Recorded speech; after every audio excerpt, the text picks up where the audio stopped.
Hi, welcome back to channel. ಇವತ್ತಿನ ಲಾಗ್ಗೆ ನಿಮಗೆಲ್ಲ ಸ್ವಾಗತ. ಇವತ್ತು ಈ ವಾರದ ಲಾಗ್ ಆಗಿರುತ್ತೆ. ಈ ವಾರದಲ್ಲಿ ಏನೆಲ್ಲ ಮಾಡಿವಿ ಅಂತ ಈ ವಿಡಿಯೋದಲ್ಲಿ ನೋಡ್ತಾ ಹೋಗೋಣ. ವಾಕಿಂಗಿಗೆ ಬಂದಿದ್ದೀವಿ. ಒಂದು ವಾರದಿಂದ ಥಂಡಿ ಜ್ವರ ಎಲ್ಲ ಆಯಿತು ಎಲ್ರಿಗೂ. ಈ ವಾರದಲ್ಲಿ ಏನೆಲ್ಲ ಮಾಡಿದ್ವಿ ಅಂತ ಒಂದು ರೌಂಡ್ ಕ್ಲಿಪ್ಪಿಂಗ್ ಎಲ್ಲ ಹಾಕ್ತೀನಿ, ನೋಡ್ಕೊಂಡು ಬನ್ನಿ. ಅಲ್ಲಿ ಸನ್ಸೆಟ್ ಆಗ್ತಾಯಿದೆ ನೋಡಿ, ಎಷ್ಟು ಚೆನ್ನಾಗಿ ಕಾಣಿಸ್ತಾ ಇದೆ ಅಂತ. ನೋಡಿ ಎಷ್ಟು ಚೆನ್ನಾಗಿ ಕಾಣಿಸ್ತಾ ಇದೆ ಅಂತ. ಮಾಮೂಲಿ ವಾಕಿಂಗ್ ಹೋಗೋ ಪ್ಲೇಸ್ಗೆ ಬಂದಿದ್ವಿ. ಅಲ್ಲಿ ಹೋಗ್ತಾ ಆಟ ಆಡ್ತಿದ್ದಾಳೆ. ಮರಳೆಲ್ಲ ಹಾಕ್ತಾಯಿದ್ರು, ಅಲ್ಲಿ ಕನ್ಸ್ಟ್ರಕ್ಷನ್ ವರ್ಕೆಲ್ಲ ಆಗ್ತಾರೆ. ಸೊ ಮರಳು ಆಟ ಆಡೋಕ್ಕೆ ಚೆನ್ನಾಗಾಗುತ್ತೆ ಅವಳಿಗೆ. ಈ ವಾರ ಪೂರ್ತಿ ಏನೂ ಜಾಸ್ತಿ ಏನು ರೆಕಾರ್ಡ್ ಮಾಡಿಲ್ಲ. ನಮ್ಮ ಗಾರ್ಡನ್ ನೋಡಿ, ಯಾವುದೇ ಮೇಂಟೆನೆನ್ಸ್ ಇಲ್ಲದೆ ಹೇಗೆಲ್ಲ ಹೂ ಬಿಟ್ಕೊಂಡಿದೆ ಅಂತ.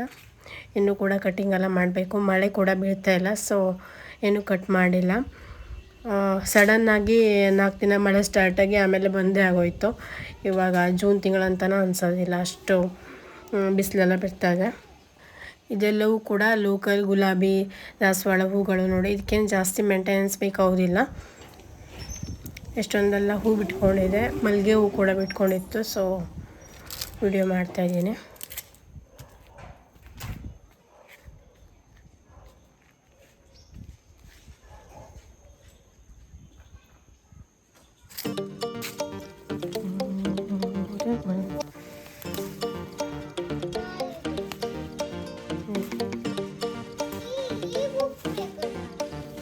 ಹೌದಾ?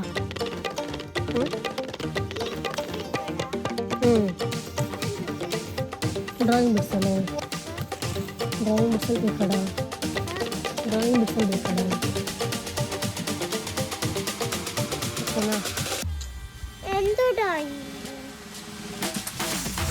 ಟೀಚರ್ ಹತ್ರ ಕೇಳು. ಹ್ಞೂ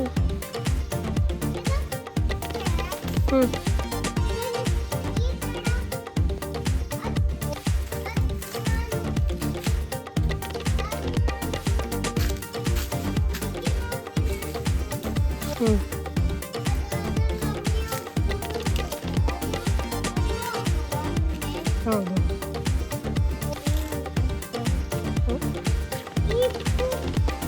ಆಗಲೇ ಹೇಳಿರೋಗೆ ಎಲ್ರಿಗೂ ಥಂಡಿ ಜ್ವರ ಎಲ್ಲ ಆಗಿತ್ತು. ದೀಪಕರಿಗೆ ಫುಡ್ ಪಾಯ್ಸನ್ ಕೂಡ ಆಗಿಬಿಟ್ಟಿದೆ. ಇಲ್ಲಿ ಹಣ್ಣೆಲ್ಲ ತಿಂತಾ ಇದ್ದಾರೆ ಇವಾಗ, ಹೌದಾನೆ?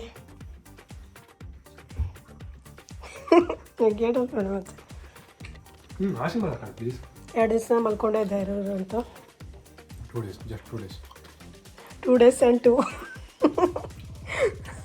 ನಾಳೆನೂ ಮಲ್ಕೊಳ್ಳೋದು ಅನ್ಸುತ್ತೆ ನೋಡಿದ್ರೆ. ಪರಿಸ್ಥಿತಿ ಆಗ್ತಾ ಇದೆ. ನಾರ್ಮಲ್ ಡೇಸಲ್ಲಿ ಯಾವತ್ತೂ ಮಲಗೋದಿಲ್ಲ ಇತ್ತು. ರಾತ್ರಿ ಬಿಟ್ಟು ಬೆಳಗಾನು ಮಲಗೋದಿಲ್ಲ ಇತ್ತು. ಈಗ ನೋಡ್ರಿ ಇಡೀ ದಿವಸನೂ ಮಲ್ಕೊಂಡಿದ್ದೀನಿ. ಬೆಳಗಿಂದ 10 ಗಂಟೆಗೆ 9:30 ಎದ್ದಿದ್ದೀನಿ. 9 7 8 ಗಂಟೆಗೆ ಎದ್ದಿದ್ದೀನಿ. 8:00 ಮಲಗಿದೆ. 12:30 ಮಲಗಿದೆ. ಊಟ ಮಾಡಿದೆ. 3 ಗಂಟೆಗೆ ಮಲಗಿದ್ದೆ. 6 ಗಂಟೆಗೆ ಎದ್ದೆ. ಒಂದು ವಾಕ್ ಮಾಡಿದೆ. ಇವತ್ತು 11 ಗಂಟೆಗೆ ಮಲಗಿಬಿಟ್ರೆ. ತಣ್ಣೀರು ಪುಟ್ಟಿಗೆ ತಂದು ಹಾಕಿದ್ದಾಳೆ. ಅಲ್ಲ ಯುಕ್ತ, ಅಪ್ಪನ ಸೇವೆ ಮಾಡ್ತಾ ಇದ್ಯಾ? ಅಪ್ಪಂಗೆ ಸೇವೆ ಮಾಡ್ತಾ ಇದ್ದೆ. ಹಬ್ಬು ಕಮ್ಮಿ ಆಗಲಿ.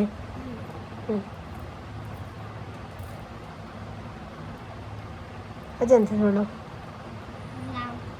ಎಂತ ಕತ್ತಾರೆ ನಾವು? ಬೇಡ, ಕೈಯೆಲ್ಲ ಒಬ್ಬ ಹೋಗ್ತು, ಬೇಡ.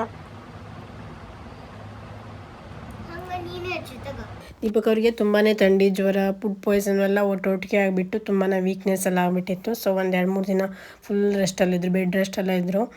ಹಾಗೆ 2 days ನಂತರ ವಿಡಿಯೋ ಮಾಡ್ತಾಯಿದ್ದೀನಿ. ಅಪ್ಪ ಅಮ್ಮ ಕಮಲತ್ತೆ ಮನೆಗೆ ಹೋಗಿದ್ರು. ಅಲ್ಲಿಂದ ಪಾರ್ಸಲ್ ಎಲ್ಲ ತೊಗೊಬಂದಿತ್ತು. ಮಕ್ಕೆ ಹಣ್ಣು, ಮಾವಿನ ಹಣ್ಣು, ಉಪ್ಪಿನಕಾಯಿ, ಹಸುವಿನೆಲೆ, ಮಾವಿನಕಾಯಿ, ಆಮೇಲೆ ಕರಿಬೇವು.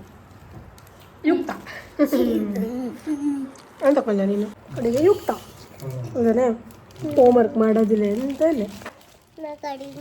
ಅಡಿಗೆಲ್ಲ ಈಗ ಮಾಡ್ಕೋಬೋದು. ಹಣ್ಣು ವೇಸ್ಟ್ ಆಗಿಬಿಡುತ್ತೆ ಅಂತ ನೋಡಿ ಮಾವಿನ ಹಣ್ಣಿನ ಪಲ್ಯ ಮಾಡಿದ್ದೀನಿ. ಇದನ್ನು ಸುಮಾರು ಒಂದು 15-20 ದಿವಸ ಇಟ್ಕೊಂಡು ತಿನ್ಬೋದು. ತಣದ್ಮೇಲೆ ಚೆನ್ನಾಗಿ ಗಟ್ಟಿ ಆದಮೇಲೆ ತಣದ್ಮೇಲೆ ಒಂದು ಗ್ಲಾಸ್ ಬಾಟ್ಲಲ್ಲಿ ಹಾಕಿ ಇಟ್ಕೋಬೋದು. ಆಮೇಲೆ ಹಲಸಿನಕಾಯಿ ನೀರು ಸಾರು ಕೂಡ ಮಾಡಿದ್ದೀನಿ. ಇದಂತೂ ನನ್ನ ಆಲ್ ಟೈಮ್ ಫೇವ್ರೇಟ್. ಸೊ ಹಲಸಿನಕಾಯಿ ಸಿಕ್ಕ ತಕ್ಷಣ ಮಾಡಿಬಿಡೋದು. ನೋಡಿ, ಗಿಫ್ಟ್ ಕೊಡಬೇಕಾದ್ರೆ ಯಾರಾದರೂ ಈ ಥರದ್ದಾದ್ರೆ ಕೊಡೋಕೆ ಹೋಗ್ಬಿಡಿ, ಸುಮ್ಮನೆ ವೇಸ್ಟ್. ನೋಡಿ ಇಲ್ಲಿಂದ ತೆಗೆದಿದ್ದೀವಿ. ಈಗ ಅಷ್ಟು ಸುಮ್ಮನೆ ಧೂಳು ಹಿಡಿಯೋದು, ಒರೆಸೋದು, ಇಡೋದು ಅಷ್ಟೇ. ಯಾಕಂದರೆ ತೊಳೆದು ಮಾಡೋಕ್ಕೋದ್ರೆ ಪ್ರತಿ ಸಲ ಅಡುಗೆ ಮನೆ ಡೀಪ್ ಕ್ಲೀನಿಂಗ್ ಮಾಡುವಾಗಲೂ ಇದೊಂದು ದೊಡ್ಡ ತಲೆನೋವಾಗಿತ್ತು. ಇದನ್ನು ತೆಗೆದುಬಿಟ್ಟು ಒರೆಸೋದು ಇಡೋದು ಮತ್ತೇನು ಯೂಸ್ ಆಗೋದಿಲ್ಲ. ಅದು ಎಲ್ಲೋ ಅಪರೂಪಕ್ಕೆ ಒಂದ್ಸಲ ಯೂಸ್ ಮಾಡಿದ್ರೆ ದೊಡ್ಡದು. ಅದು ಯುಕ್ತ ಅಂತೂ ಇವಾಗ ತೆಗೆದು ಒಡೆದು ಎಲ್ಲ ಮಾಡ್ತಾಯಿದ್ಲು. ಸೊ ದೀಪಕ್ ಅವರು ತೆಗೆದು ಹಾಗೆ ಇಟ್ಬಿಡು, ನಾನು ಬಬಲ್ ಶೀಟ್ ಹಾಕಿ ಪ್ಯಾಕ್ ಮಾಡ್ಕೊಡ್ತೀನಿ ಅಂತ ಹೇಳಿದ್ರು. ಸೊ ಅದನ್ನೆಲ್ಲ ತೆಗೆದು ಇಟ್ಬಿಟ್ವಿ. ಇದಷ್ಟು ಕೂಡ ನಮ್ಮ ವೆಡ್ಡಿಂಗ್ ಟೈಮಲ್ಲಿ ಬಂದಿರೋ ಗಿಫ್ಟು ಸಿಕ್ಕಾಪಟ್ಟೆ ಇತ್ತು, ಎಲ್ಲ ಖಾಲಿ ಮಾಡಿದ್ವಿ. ಇನ್ನೂ ಕೂಡ ಇಷ್ಟಿದೆ.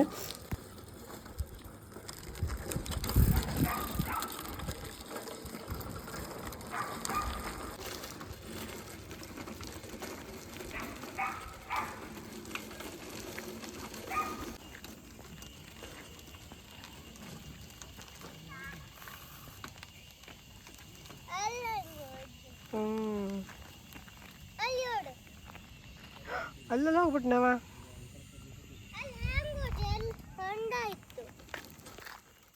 ಅಡುಗೆ ಮನೆ ಡೀಪ್ ಕ್ಲೀನಿಂಗ್ ಮಾಡ್ತಾಯಿದ್ವಿ. ಸೊ ಪಾರ್ಸಲ್ ತೊಗೊಬಂದು ಊಟ ಮಾಡಿದ್ದಾಯಿತು. ಆಮೇಲೆ ಕಾರ್ ಕ್ಲೀನಿಂಗ್ ಮಾಡ್ತಾಯಿದ್ದಾರೆ ದೀಪಕ್ ಅವರು. ಸುಮಾರು ದಿನ ಆಗಿತ್ತು, ಹಾಗೆ ಧೂಳು ಇಟ್ಕೊಂಡಿತ್ತು. ಸೊ ಡೀಪ್ ಕ್ಲೀನಿಂಗ್ ಮಾಡ್ತಾಯಿದ್ದಾರೆ.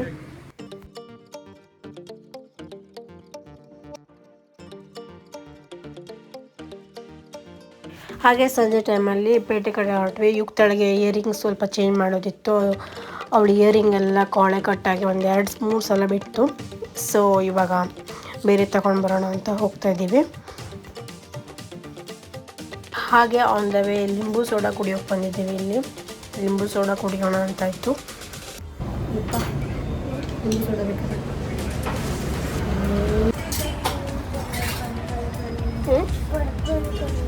ಯಾವ ಕಲರ್ ಆದರೆ ಅಂತದೆ.